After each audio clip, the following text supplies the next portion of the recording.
मैं खुद हमेशा न्याय के लिए लड़ते आई हूँ बचपन से अभी तक। मैं खुद लॉ कॉलेज की भी प्रेसिडेंट रही हूँ और हमेशा मैंने महिलाओं के लिए लड़ाई लड़ी। और आज जब मेरे ऊपर खुद बात आई, और मैं इसकी लड़ाई अभी से नहीं लड़ रही हूँ मैडम, मैं 3 साल से इसके लिए लड़ाई लड़ रही हूँ अकेले खड़े होके।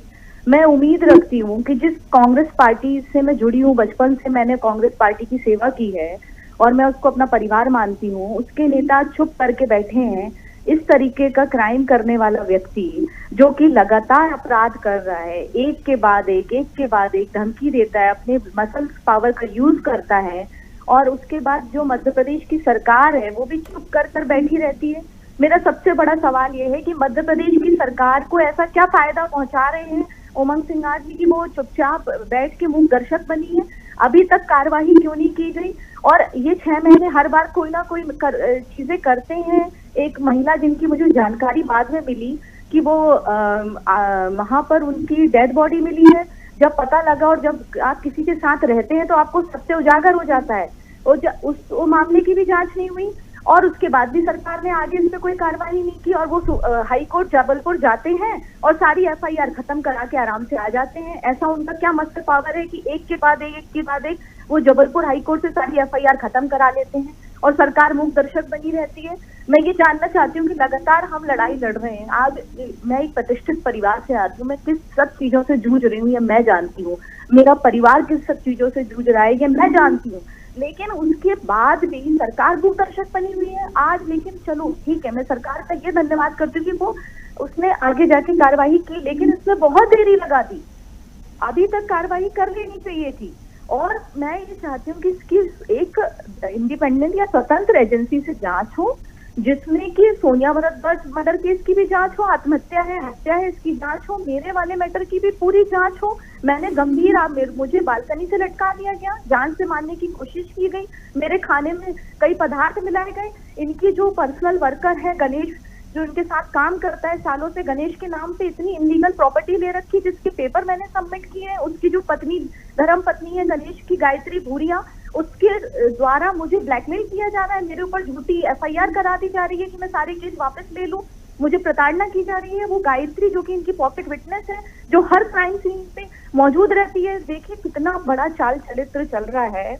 और उसके बाद भी सब मूक दर्शक बन के बैठे महिला की बात करते हैं, महिला सुरक्षा की बात करते हैं, महिला के साथ खड़े रहने की बात करते हैं। जब इनकी घर की महिला के साथ ये सब होगा तब ये कैसे मूक दर्शक बनते हैं, ये मैं जानना चाहती हूँ। मैं यही बात सवाल मैंने मेल किए हैं पार्टी को। लगा हाँ प्रतिभा जी बोलिए। परिवार की बेटी हूँ, है ना, मैं उस परिवार की बेटी हूँ, मैं भी उस पार्टी की बेटी हूँ। मैंने उस पार्टी में लगातार मेल किए हैं, हर नेता को मैंने मेल भेजे हैं कि आप इस पे कार्रवाई क्यों नहीं कर रहे हैं।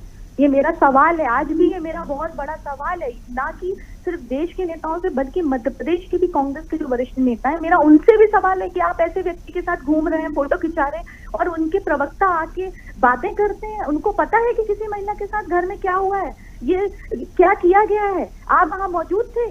आपको बोलने के पहले सोचना चाहिए कि किसी महिला के साथ क्या किया गया है। आज मेरी जान बची है, मुझे पता है कि मैं अपनी कैसे जान बचा के वहां से निकली हूँ, मुझे पता है कि मैं किन चीजों का संघर्ष पिछले 3 साल से कर रही हूँ। लगातार मेरे कॉल की कॉल डिटेल निकाली जाती है। इनके एक रिश्तेदार जो हैं, जो कि पुलिस के एक बड़े अधिकारी हैं, उनकी मदद से मेरे ऊपर कितनी थ्रेटिंग होती है, मेरी कॉल डिटेल निकाली जाती है, मेरी चीजें निकाली जाती हैं, अपनी मेड से मेरे ऊपर झूठी कंप्लेंट्स कराई जाती हैं। बहुत ही शर्मनाक है, ये सब चीजें मध्य प्रदेश में हो रही हैं। चूंकि मैं तो अभी तक मेरी जान इसलिए बची हुई है, मुझे भी सोनिया भारद्वाज जैसे आज मैं भी शायद जीवित नहीं रहती, लेकिन मैं किसी एक पद पे हूँ और मैंने संघर्ष किया है बचपन से अभी तक। मैं लोगों की लड़ाई लड़ते आई हूँ, तो मुझे पता है कि अपनी लड़ाई कैसे लड़नी है, और मैं तो अपनी लड़ाई आखिरी सांस तक लड़ूंगी।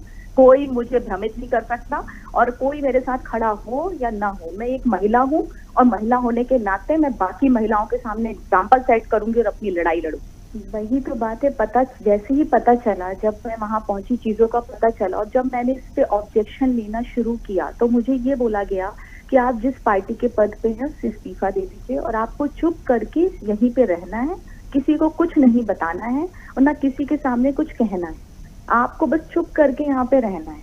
नहीं तो हमने जैसा सोनिया भारद्वाज के साथ किया है वैसा हम आपके साथ कर देंगे। मैं वहां रहती थी तो मुझे घुटन होती थी, उसकी आत्मा मुझे सपने में आती थी। मुझे ऐसा लगता था कि किस व्यक्ति के साथ मैं रह रही हूँ, और चीजें दिखती थी कि ये सारी चीजें हुई हैं, इसलिए ऐसा रख रखा है, मूक दर्शक बना है, सबको ब्लैकमेल करते हैं, डराते हैं। जब मैंने बोला कि मैं शिकायत करूंगी तो इन्होंने कहा कि शासन भी मेरी जेब में है, क्योंकि मैं तो बीजेपी के साथ मिलकर काम करता हूँ। ये इनका स्टेटमेंट है। ये आधा भाजपा से मिले हुए हैं। ये इसलिए तो सरकार ने अभी तक इनके ऊपर केस नहीं लगाया था। आप ये बताइए, अभी तक सरकार, और ये खुद कहते हैं कि मेरे कुछ सरकार में ऐसे खास मित्र हैं जिनके कहने पे दूसरों के खिलाफ ये आवाज भी उठा, ये कभी भी बीजेपी के खिलाफ आवाज नहीं उठाते। ये सिर्फ जो इनके बीजेपी में तथा कथित मित्र के कहने पे दूसरों पे अटैक करते हैं प्लानिंग करके, ये पूरे तरीके से मिले हुए हैं। ये पहले मैं ये जानना चाहती हूँ कि ये है कहाँ, ये कांग्रेस के साथ है कि ये भाजपा के साथ है, पहले तो ये जवाब दें। वही बात है मैडम कि ऐसे व्यक्ति को बना के कांग्रेस से मेरा यही सवाल है, क्योंकि वो मेरा परिवार है कांग्रेस पार्टी। कांग्रेस से मेरा यही सवाल है कि आप ऐसे व्यक्ति को क्यों बढ़ावा दे रहे हैं, जब आपके परिवार की महिला लगातार आपसे 3 साल से सवाल पूछ रही है कि आपने ऐसे व्यक्ति पे अभी तक कोई कार्रवाई क्यों नहीं की। प्रदेश के नेताओं से मैं पूछ रही हूँ, प्रदेश के नेताओं के सामने से भी कोई जवाब नहीं आता। वो उनके साथ जश्न में शामिल होने जाते हैं, लोग भगोरिया खेलने जाते हैं। आप ये बताइए कि आपने कभी पूछा कि इन्होंने महिलाओं के साथ इतना गलत किया है तो उसके लिए न्याय की बात की जाए। फिर आप कहते हैं कि व्यक्तिगत मामला है। किसी महिला को जान से मार देना व्यक्तिगत मामला नहीं होता, ये देश की बेटी का मामला है। ये देश की बेटी का मामला है, ये कोई व्यक्तिगत मामला नहीं है। मैडम, इन्होंने तो कोर्ट में भी गलत एफिडेविट दे रखा है। अभी तो आपको इनके एफिडेविट के बारे में नहीं पता है कि उन्होंने एक एफिडेविट में ये कहते हैं कि मैं किसी के साथ लिविंग में रह रहा हूँ, किसी एफिडेविट में कहते हैं कि मैंने शादी कर ली है। अलग अलग कोर्ट में अलग अलग स्टेटमेंट देते हैं ये। उसके बाद हर जगह झूठ बोलने का काम करते हैं। और जो भी बातें ये कह रहे, इन्होंने जिस तरीके से मुझे मारा, और इस बात का चालान में भी जिक्र था साफ अक्षरों में कि पुलिस ने मुझे कमरे से निकाला और मुझे बचा के लेके फिर वो थाने तक लेके गई है। उसके बाद भी अगर नहीं दिख रहा है सरकार को, या मैं किसी पे इल्जाम नहीं लगा रही हूँ, लेकिन कोर्ट को भी ऐसे 6-6, 8-8 महीने के अंदर एफआईआर कैसे खत्म हो जाती है? मजाक थोड़ी है, मजाक बना दिया कानून को। ये मैं जानना चाहती। इसलिए तो हौसले बढ़ रहे हैं, क्योंकि पता है कि हम बच जाएंगे, सेटिंग कर लेंगे हम। मुझे पूरी उम्मीद है सर्वोच्च न्यायालय पे, और अगर अब सरकार ने भी कदम उठाया है तो मुझे लगता है कि सरकार इसको राजनीतिक या कोई अन्य विषय का न लेके, सरकार इसको एक देश की बेटी का मामला समझ के अगर सरकार ईमानदारी से लड़ाई लड़ेगी तो ऐसे अपराधी को, जघन्य अपराधी को सजा जरूर मिलेगी। और मेरे पास कुछ ऐसे भी प्रूफ हैं जो मैं कोर्ट के सामने पेश करूंगी। हर बात का मेरे पास प्रूफ है। जब मुझे अब्यूज किया गया, मुझे मारा गया है, उसके मेरे पास वीडियो भी है, मेरे पास सबूत भी है। हर बात का मेरे पास सबूत है जो मैं कोर्ट में माननीय अदालत के सामने मैं पेश करूंगी।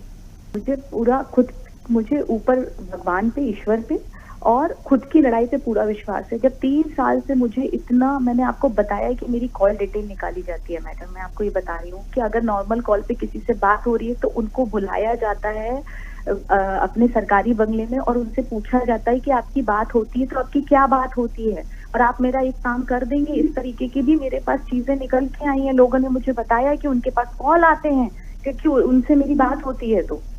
तो आप सोचिए कि मेरी तो जान को भी खतरा है मैडम, क्योंकि मैंने तो मतलब ये कुछ भी करा सकते हैं। लेकिन मैंने आपसे जैसा कहा कि मेरे पास सारे सबूत हैं और मैं अपनी लड़ाई लड़ूंगी। लेकिन अगर सरकार, कोई भी पार्टी हो, देश की कोई भी पार्टी हो, उसमें राजनीति की बात नहीं हो रही, अगर सारी पार्टी मिलके किसी भी महिला के खिलाफ अगर अपराध हो और पार्टी उस महिला के साथ खड़ी हो जाए, चाहे कोई भी पार्टी हो, तो इस तरीके के अपराधियों के हौसले कभी नहीं बढ़ेंगे। मुझे पूरा विश्वास है। तभी मैंने आपसे कहा कि देर आए लेकिन ठीक है, और अभी वो आए, पर ये काम उन्हें पहले कर लेना चाहिए था। तो हो सकता था कि हमारी एक बेटी की जान बच जाती। आप ये बताइए, वो भी लेटर मिल रहा है, लेटर मिला, नाम, मतलब कितनी सारे सवाल हैं। और 6 महीने के अंदर एफआईआर खत्म कैसे हो जाती है बिना इन्वेस्टिगेशन के? ये मुझे इस बात का जवाब ही नहीं मिल पाता है कि 6 महीने के अंदर कैसे डिसीजन हो जाते हैं सारे। देखिए, कोई भी चीजें होती हैं, ये कोर्ट जाते हैं और रिलीफ लेके लौट आते हैं।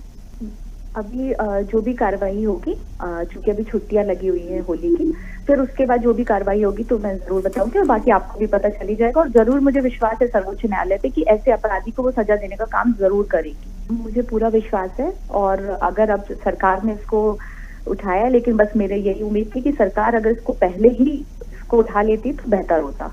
बट ठीक है, अगर सरकार इसको ईमानदारी से, जो मेरा बार बार कहना है कि अगर ईमानदारी से लड़ाई इसको प्रेजेंट करेगी और लड़ाई लड़ेगी तो वाकई में ऐसे अपराधी को सजा मिलेगी। पब्लिक के सामने, किसी जनता जनार्दन के सामने, जैसा उन्होंने हम महिलाओं पे अत्याचार किया, हमें अब्यूज किया, इतना गंदी गंदी अब्यूज की जिसको मैं जिक्र नहीं कर सकती, हाथ उठाना, मारना, ये सारी चीज जब पब्लिक उनके सामने, महिलाएं ये सब उनके साथ करे ना, तब उन्हें एहसास होगा कि क्या दर्द होता है, क्या पीड़ा होती है, किसी की जान की क्या कीमत होती है, किसी के समाज में रह रही एक महिला की, उसकी एक बताइए, एक पुरुष के लिए बहुत आसान होता है, तो किसी महिला के लिए सब फेस करना, लोग उसको कैसी नजरों से देखते हैं, आपको क्या क्या झेलना पड़ता है, ये सारी चीजें उसकी आत्मा जानती है, जो महिला ये सब सहती है।